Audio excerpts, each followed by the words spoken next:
Kerana maknanya ialah, kalau kata irb, makna dianya kemaluan anggota sulit ataupun senjata kaum lelaki. Tetapi begitulah yang terdapat di dalam kebanyakan riwayat. Irb dengan perkataan irb, bukan perkataan Arab. Kalau hajat seperti yang kita terjemuh tadi itu lebih sesuai dengan perkataan Arab. Ada juga dalam riwayatnya lagu tu. Riwayat ini dipilih oleh bagaimanapun di sana terdapat juga perawi yang meriwayatkannya dengan fathah hamzah dan ra-nya Arab. Riwayat ini dipilih oleh sekumpulan ulama seperti Khattabi dan lain-lain. Kata mereka, riwayat inilah yang lebih sesuai dengan kehalusan budi bahasa Sayyidatina Aisyah radhiyallahu anha, kerana maknanya ialah hajat, keperluan, kehendak dan sebagainya. Lebih halus kalau kita pakai gitu. Arab lah, itu sesuai dengan Arab, bukan irb. Lepas tu Aisyah kata gini, ni apa maksud dia?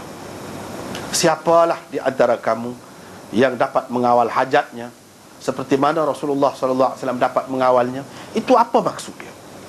Maksud dia, cuba kita tengok dalam nota 241. Ia mungkin mempunyai dua mafhum. Yang pertama, tentu sekali tidak ada di kalangan kamu orang yang dapat mengawal keinginan nafsunya atau kemaluannya melebihi Nabi SAW. Tak ada orang yang lebih dapat menguasai nafsunya daripada Nabi, tak ada. Itu maksudnya. Oleh itu kamu hendaklah lebih berwaspada apabila mendekati isterimu, meskipun kamu dibenarkan mendekatinya dan bersentuh-sentuhan kulit, yakni bermubasyarah dengannya. Langkah-langkah keselamatan mestilah diambil seperti yang telah ditunjukkan oleh Nabi SAW itu. Si isteri misalnya hendaklah menutupi bahagian di antara pusat dan lututnya dengan memakai kain atau pakaian yang sesuai. Kalau setara Nabi tu dia boleh kawal, tak boleh lawan, tak ada orang lain lebih daripada tu. Setara tu pun dia suruh pakai kain kan? Kamu lagilah, sebab kamu tidaklah biasa setara tu. Kamu kena suruh pakai kain lah.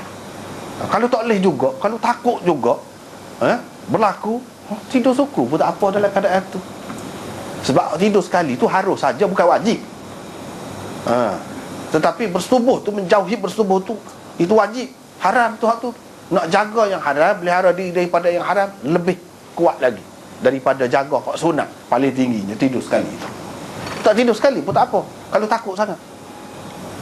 Kata tadi boleh tu kalau tidak sampai terjerumus. Bolehlah, harus. Paling tinggi sunat.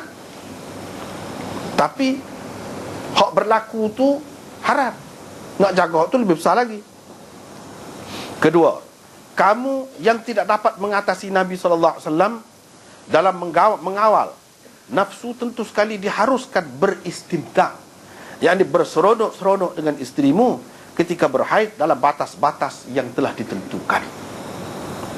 Sebabnya ialah jika Nabi SAW yang begitu kuat kemampuan mengawal nafsu pun dibenarkan oleh Allah bersentuh-sentuhan kulit dengan isterinya dan tidur bersama isterinya, kamu yang lemah itu tentulah lebih-lebih lagi dibenarkan. Ini sebalik orang tadi.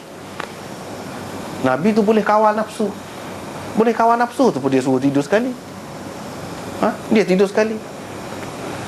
Dan di dalam riwayat-riwayat banyak sebut memang Nabi SAW nak berseronok dengan isteri dia berseronok juga. Pada ketika mari kotor tu pun, tapi dalam batas dia. Dalam batas dia. Kalau Nabi dia boleh kawal, dia pun dibenarkan oleh Allah untuk berseronok dalam batasnya, kamu lebih-lebih lagi lah dibenarkan, sebab kamu lemah. Tak ada orang yang boleh mengatasi Nabi. Kalau Nabi pun dibenarkan, kamu lebih-lebih lagi lah dibenarkan, sebab kamu lemah. Tapi kena beringat dalam batas lah. Di luar batas tak boleh. Itu maksudnya. Di sini kita dapat tahu daripada kata-kata Aisyah ni, Nabi SAW ni seorang yang kuat dapat mengawal perasaan dia. Dia ada perasaan juga, muka manusia. Dia ada nafsu seperti kita, bahkan lebih lagi berdasarkan riwayat-riwayat sebelum pada ni pun kita sudah jumpa dah sebelum pada ni. dia menyamai berapa sekian ramai lelaki dalam syurga. Lelaki dalam syurga tu kuatnya setara mana? Sudah sebut dah dulu, kita sudah bincang dah. Nabi SAW kuat, walaupun begitu dia boleh menahan nafsu. Kita ni setara mana? Sangat kuat. Tidak kuat, setara tu pun tak boleh tahan. Dia boleh tahan. Kahwin tu kalau perhatikan dengan maksud lain lebih banyak lagi daripada maksud memuaskan nafsu. Lebih banyak lagi. Kalau kata dia menikah ramai pun benar sabar, memang dia kuat nafsu. Lepas tu duk tahan pula, nyanyilah kalau lagu tu. Tetapi Allah SWT bui dia boleh buat benda lain, dan duk buat benda lain. Semasa di Madinah tu baru menikah ramainya. Dan semasa di Madinah tu dah kau sibuk, pergi perang, pergi sana sini. Bila masanya duduk dengan isteri, tak ada sangat masa. Nak katakanlah kalau nak seronok-seronok, tak ada sangat masa dia. Lepas tu ketika tua pula kita kata, kalau dah kita kata tua pun dia tidak seperti orang lain, dia kuat. Dia ada tu sifat zuhud dia tu. Itu zuhud dah tu setara tu. Dengan nafsu yang Allah SWT bagi kepada dia tu, dia menikah setara tu zuhud dah. Kalau tidak sepatutnya lebih lagi kalau mengikut perkiraan biasa.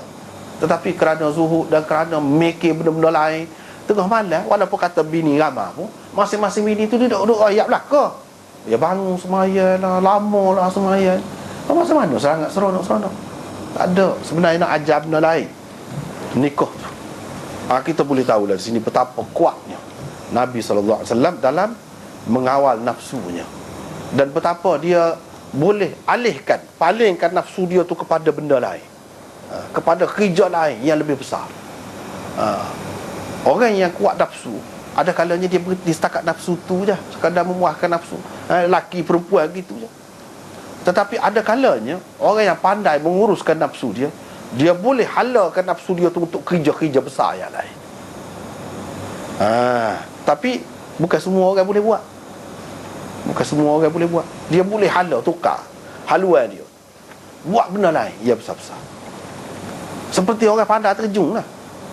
Dia boleh buat perangai tubuh dia, tak sakit, tak patah terjun tinggi pun. Dia ada kemampuan. Tapi orang biasa jatuh, patah getah lah. Apabila ada kemampuan, semuanya dia pandai berenang, duk seletai gitu pun tak selai, seletai, tak gerak, tak selai. Dia boleh perangai tubuh dia tu. Tapi kalau hak biasa tak boleh selai, berenang pun selai lagi. Begitulah juga ni. Tuhan bui nafsu tu sebenarnya kita boleh hala ke lain. Hala ke lain dengan baca, kau buat kajian, kau main, kau gapo kau boleh. Kalau tidak, kalau memang tak boleh, mesti dia wajib lah orang ni menikah ramai, mesti. Tapi tidak gitu. Atas pandai kita sebenarnya menguruskan nafsu. Nabi SAW paling istimewa lah, boleh mengontrol, menguruskan nafsu dia walaupun kuat. Dia pergi ikut lain dalam bentuk lain, dan seterusnya. Riwayat daripada Maimunah, semua ni beberapa orang isteri ni semuanya cerita lagu tu. Bila Nabi SAW nak mubasyarah dengan mana-mana isteri dia, dia tahu juga daripada orang lain. Dia sendiri, pengalaman dia pun ada juga. Dia kata Nabi akan suruh pakai kain. Semua ni Imam Bukhari buat mari ni, dia tidak buat mari riwayat-riwayat yang menyebutkan boleh antara pusat dengan lutut tu, kecuali persetubuhan, dia tak mari. Itu cara Imam Bukhari. Dia nak ayat hak ni lebih kuat lagi, ataupun mazhab dianya ini yang dia pilih. Hak bolehnya selain antara pusat dengan lutut. Antara pusat dengan lutut tu tak boleh. Padahal dalam Muslim ada hak tu tinggi juga tu, tapi dia tak mari tu. Situ kita nampak cara Imam Bukhari.